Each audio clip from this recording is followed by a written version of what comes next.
It's a fantastic gig. I love doing it. So when I have an audience in here, I like to tell them what this ready room is, because most people that come in here have no clue. They've never been on a Navy ship, certainly never been on an aircraft carrier. They come down here, they see the sign that says Pilot's Ready Room, but what's that? That's all I will tell them about. Did you fly F4s or I flew Skyhawks? A6 Intruders. Intruders, A6 okay. Intruders. We have an A6 Intruder parked up there on the port catapult. That's the left-hand catapult. Yeah. On the Midway, A6 Intruder. Side-by-side one, right? Side-by-side, a pilot on the left seat, a bombardier on the right seat. The bombardier does not have flight controls. He can't fly the airplane. He's got a lot of fancy equipment like radar systems, weapon systems, computer systems, but he can't drive the airplane. That's up to the pilot. So that bombardier trusts the pilot implicitly, or else he shouldn't be in the cockpit. So, as soon as they finish listening to that audio, I'll explain where we are here. Now, did you serve in the Gulf War? No, I'm too old for that. I was in the Navy during the Vietnam conflict. Okay. So I went to Vietnam as an officer on a ship that was not flying then. I went to Vietnam in 1967, and when I returned from Vietnam, then I went to pilot training, and wound up in A6 Intruder Squadron on the East Coast. The war had wound down pretty much, so I went to the Mediterranean twice on an aircraft carrier off the East Coast. So that's primarily a ground attack aircraft? Yes. Were you jealous of the guys in the Hornets? What's that? Were you jealous of the guys flying the Hornets? We didn't have Hornets in my day.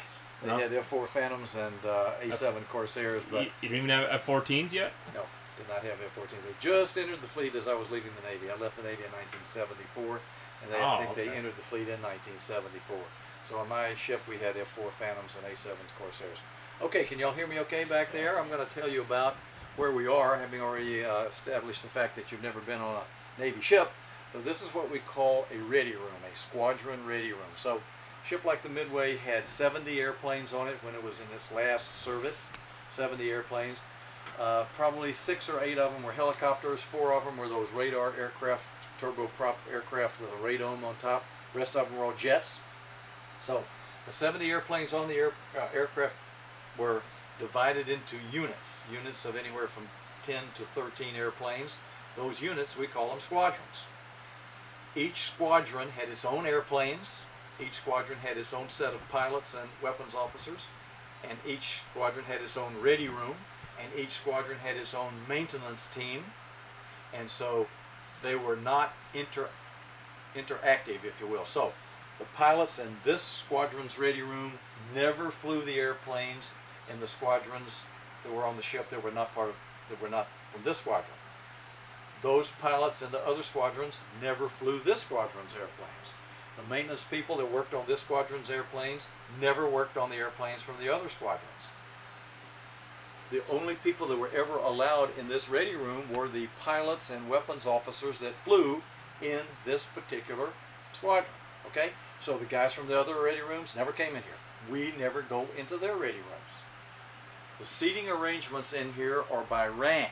So the commanding officer of the squadron, and every squadron had a commanding officer. The commanding officer sat right here. No one's allowed to sit in this chair except the commanding officer of the squadron. His assistant, known as the executive officer, sat in that chair.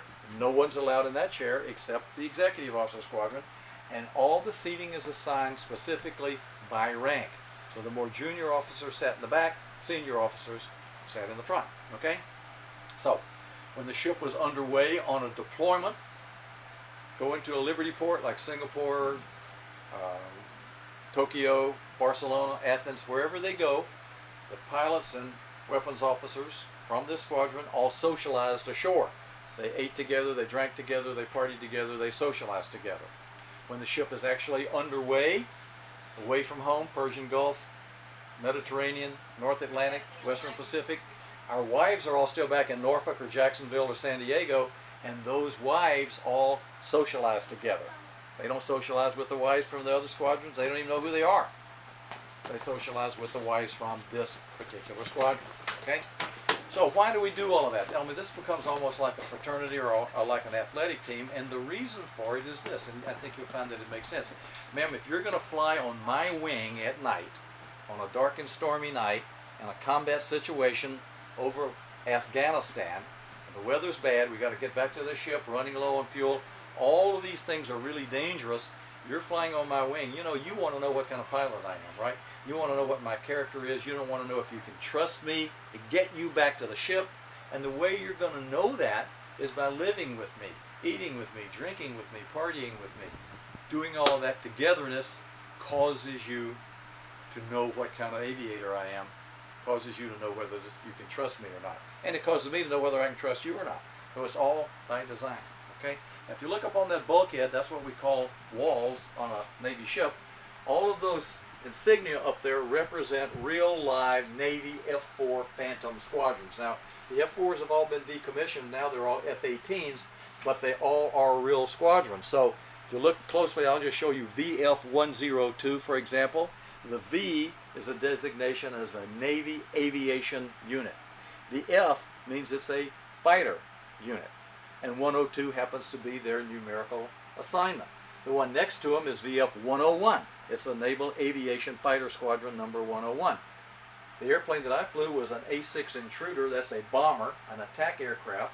So my squadron's insignia was V for naval aviation, but A for attack. And I flew in VA-176, so my squadron number was VA-176. We call ourselves the Thunderbolts. Those guys call themselves the Diamondbacks or the Grim Reapers or the Fighting Falcons or whatever. Okay? That's the way all of this stuff works. And when you leave the ready room here, what you're going to do is you're going to go that way. You're following the black arrow. You're going to go into another ready room, which is an A6 Intruder ready room. And the one beyond that is an A7 Corsair and an A4 Skyhawk ready room.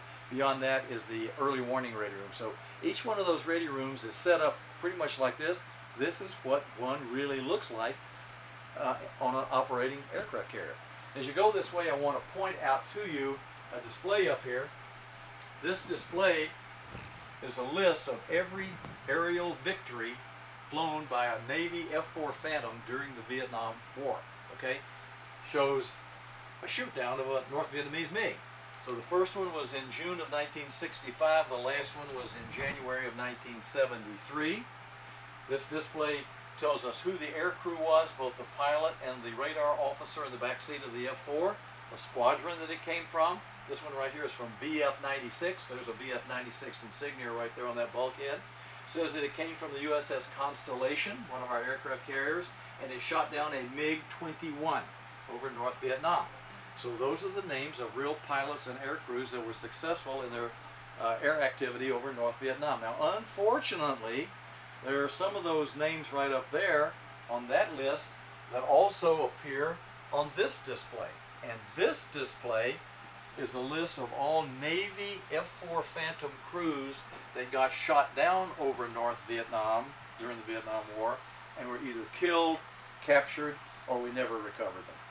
So, winding up on that list over there, that's good. Not good being on that list. We have a couple of docents on the Midway serving today that were prisoners of war in North Vietnam. They're shot down flying F-4 Phantoms, and unfortunately they spent some time in Hanoi in prison, several years. So anyway, we consider them to be real American heroes, and we're very, very proud to display their names up there. Now, as you know, all of us wearing these yellow caps are volunteers. We come down here to share with you guys. I come down here because I've been married 50 years, and my wife has heard all these Navy stories, doesn't want to hear anymore, and so she makes me come down here so I can share with you, not with her, when I go home tonight. So don't hesitate to ask me or any of the other guys wandering around here with yellow hats any questions you might have, okay? Well, having said that, thanks so much for coming aboard, everybody, and y'all have a good day on the Midway today in San Diego. Okay, thanks again. Thank you. Yes, sir. How much time would the pilots actually spend in the ready rooms? Good question. How much time would we spend in the ready room? If they weren't flying, sleeping, or eating, they were in here, hanging out, talking about flying, discussing missions to be flown, or yet having already flown those missions. There's a lot to learn on each one of them. You know, what do we do right? What do we do wrong? Well, how can we improve? So we always had what's known as an AC-Doocy board, a little kind of a board game that we played regularly all the time around the clock. We would have movies in here at night when we were underway. And so I will tell you, I mentioned this to one of the groups a while ago. You know, I made 2 deployments to the Mediterranean on the same aircraft carrier, and I never went to any ready room other than mine, except for one time, and that was when we had a Clint Eastwood movie that I missed because when they showed it in our ready room, I was flying that night. So the next night they showed it in another ready room, so I went to that ready room to watch that Clint Eastwood movie. It's the only time I ever went to another ready room. It's always right in our own squadron ready room. So we're in here all the time. Yeah.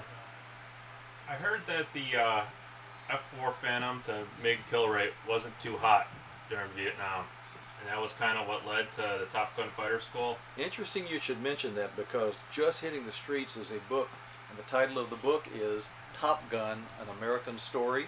Yeah. And I just finished the book, just finished it last week, and it was written by the officer that started the Top Gun community. Okay. And so the reason they started it was because the success ratio against North Vietnamese MiGs was not what they wanted it to be. Our success rate during Korea and during World War II was dramatically better than our adversaries. Yeah. But during Vietnam, not so good in the early part of the war. So the Navy said, let's figure out why our kill ratio is not what it should be. So they started Top Gun. It's a long story. It's a complicated and convoluted story. But the bottom line is they developed some fighter tactics using F-4 Phantoms that when they took the graduates of that course and sent them back to aircraft carriers,